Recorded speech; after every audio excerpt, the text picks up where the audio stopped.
back to another video, and we are back with an installment of Ghosty Glam. Now I do apologise, I was meant to be doing these like once a fortnight, but life has gotten in the way basically. I have been working loads recently and I finally have a few days off in a row where I can actually sit down and film, and I'm also not at Sean's for a couple of days. So I have some time where I can sit down and film. We are going to try and get a setup done for Sean's house so I can still film at Sean's house. But for the time being, I can't do that. So it's just whenever I'm at my house. We've also had a lot of hassle going on within my neighbourhood, particularly with my next door neighbours. So I haven't been able to film either because it's made my mum really anxious and she doesn't like to leave the house. So yeah. But anyway, I'm going to quickly film this one for you guys. I have already done my brows off camera and I've used the same products I always use. So yeah. Also guys, this jumper is new. It's obviously got sleeve, cuffs. It's got the collar, but this is from Primark and this was £10, and my little necklace is also from Primark. You'll notice it's the Scorpio symbol, so Sean is a Scorpio, and I didn't actually used to have a ring with his initial on, but it broke, so I bought this from Primark for now until I get a new ring. So yeah. Also, this might be the last video I post where I have dark hair, because I am looking at dyeing it again. I'm looking at going something like this, which isn't far off what I had. I will be doing my extensions more the bright orangey colours, just so I don't do my natural hair like that. But you know, so yeah. So anyway, today's story is based on a place called Leap Castle. It is in the UK. And it's got a very bloody history. So, viewer discretion is advised for this video. Please don't watch it if you don't like to hear about blood and death and ghosts and, yeah, sexual assault. All of that sort of thing. So, yeah, basically, if you like this video, hit the thumbs up, comment down below. Share and subscribe. Also hit the notification bell to get notified of when I upload any videos, which will hopefully be back to normal soon. I do have some Halloween videos in the process. Basically like my Halloween shopping video. I am back and forth to my nearest city to find places that have Halloween stock in. And that sort of thing. So Halloween videos will be coming out soon. Vlogs, obviously they're coming out every month without fail. But yeah, everything I use in this video, like products wise, will be listed in the description box down below for you guys. And let's get on with this story. So, this story. Leap Castle. In the nearly 800 years since the castle was built, families have been executed. They have also fought over true ownership of the castle, which has led to some very bloody battles, some of which were so gruesome that the history of the castle has often been hidden. That is how gruesome this story, or this castle, is. I also have hair in the way. Yeah, so that's how gruesome the history of this castle is the fact that it's been hidden from history.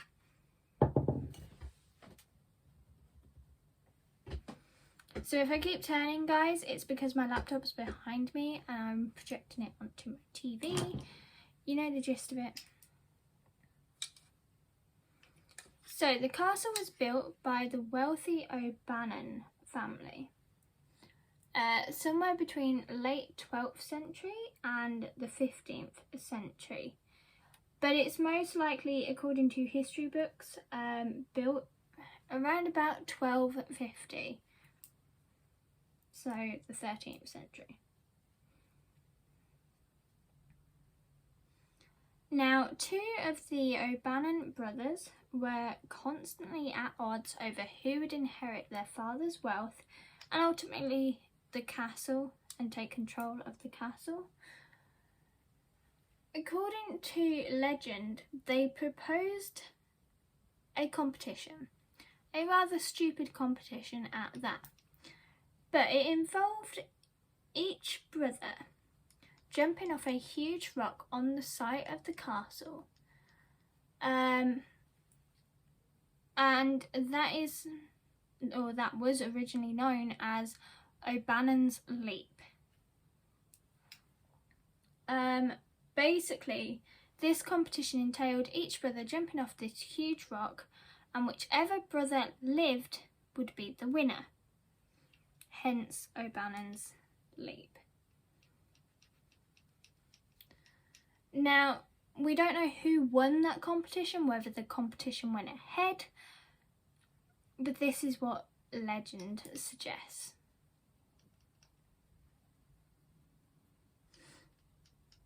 Now, although the O'Bannons were a powerful family in themselves, they were pledged to the O'Carroll family, which was another wealthy family. And they actually took control of the castle. I don't know when, like I say, a lot of the history regarding this place is just non-existent because the history is so dark. So they haven't given me, I haven't been able to find any dates for when the O'Carroll family took control of the castle, but they did take control of the castle. Now, when the O'Carroll family did take control of the castle, they used it as a site for battles and numerous massacres that happened there. Now, the chief of the O'Carroll family died without naming a successor. Don't know how he died, but he just died and he didn't name a successor. So once again, like the O'Bannon family, brothers fought over inheritance once more.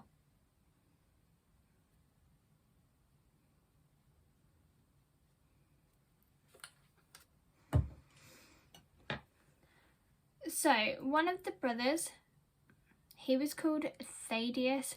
Please don't come at me for name pronunciation, I have no idea. He was called Thaddeus and he was a priest.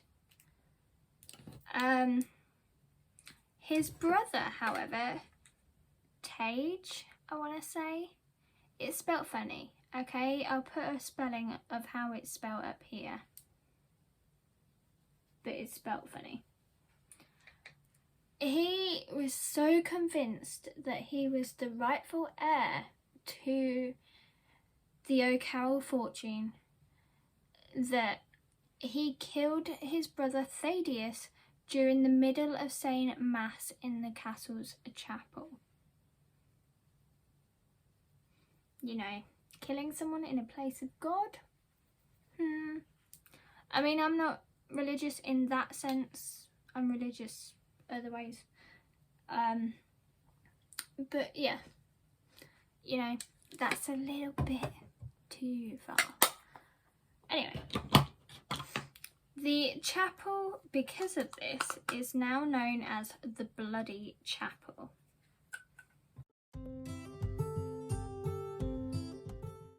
Now, hidden behind the walls of the Bloody Chapel was an obulet.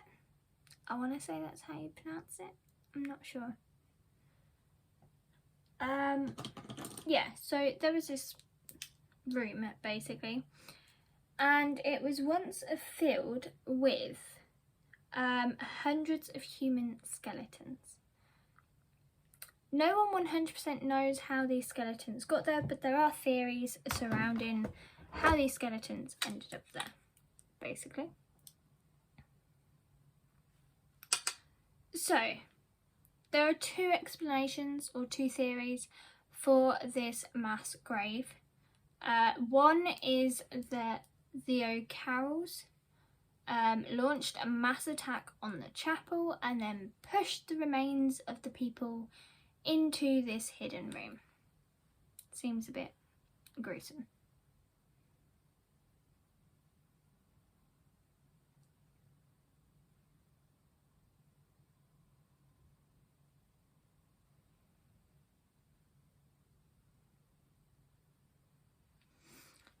The other theory is that they used wooden spikes as a method of for surprise attack on unsuspecting visitors to the castle and then put their bodies in this hidden room.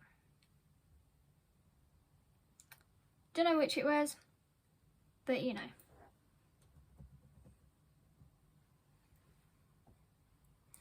So, a new clan took over the castle in the 17th century, and that was another bloody transition. Just seems to be a lot of blood involved with this place.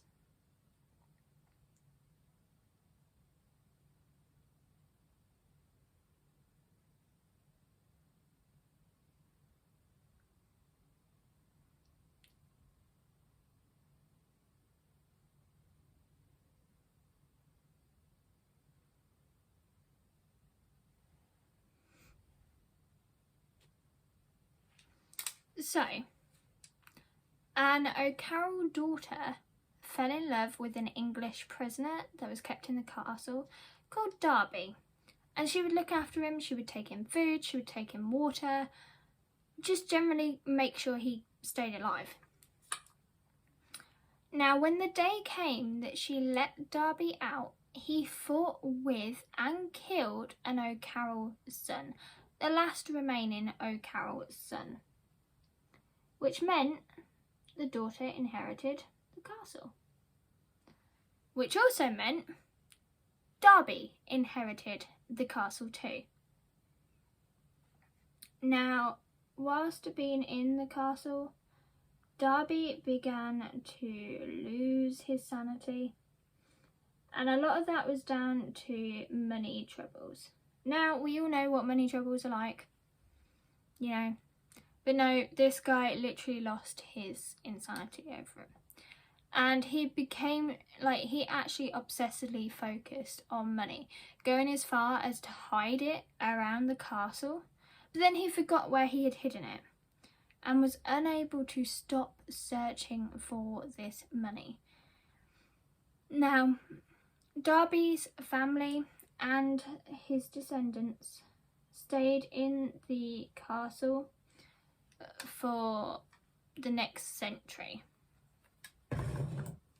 So, in the late 1800s, a woman named Mildred Dill married Jonathan Darby, who was the current owner of the castle. And, I mean, Dill was interested in the paranormal.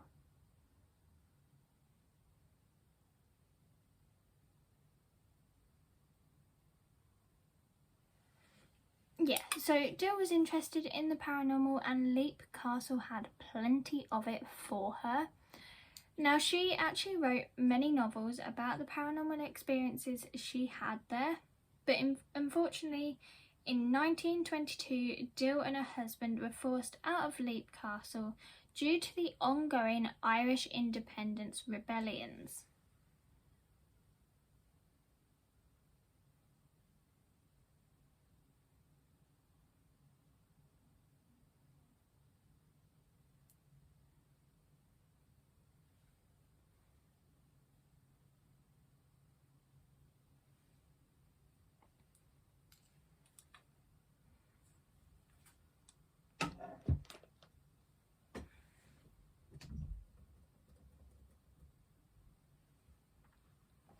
So, as the Darbys were English, they actually feared for their lives. Now, much of the castle was burnt down after their escape, and in 1974 a restoration project started on the castle. Now, although the castle is privately owned now, paranormal investigators still visit, and the owner does offer tours of the property.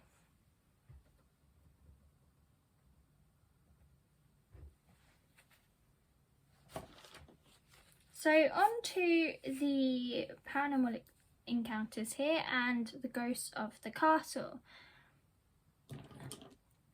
So, as I previously said, Theodus was killed in the bloody chapel by his brother, and it is said that you can still see his spirit roaming the halls late at night.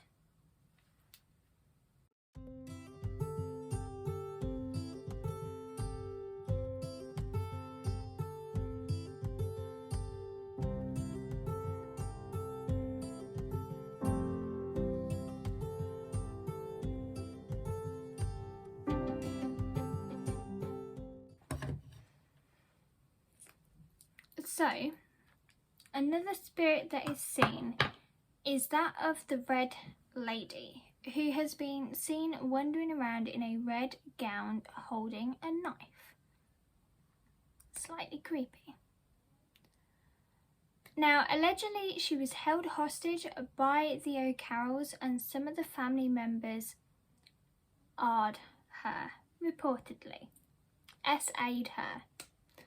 Now, when she had a child by them, the O'Carrolls actually killed it, and she wanders around the castle nightly looking for men, like the men who killed her child, basically.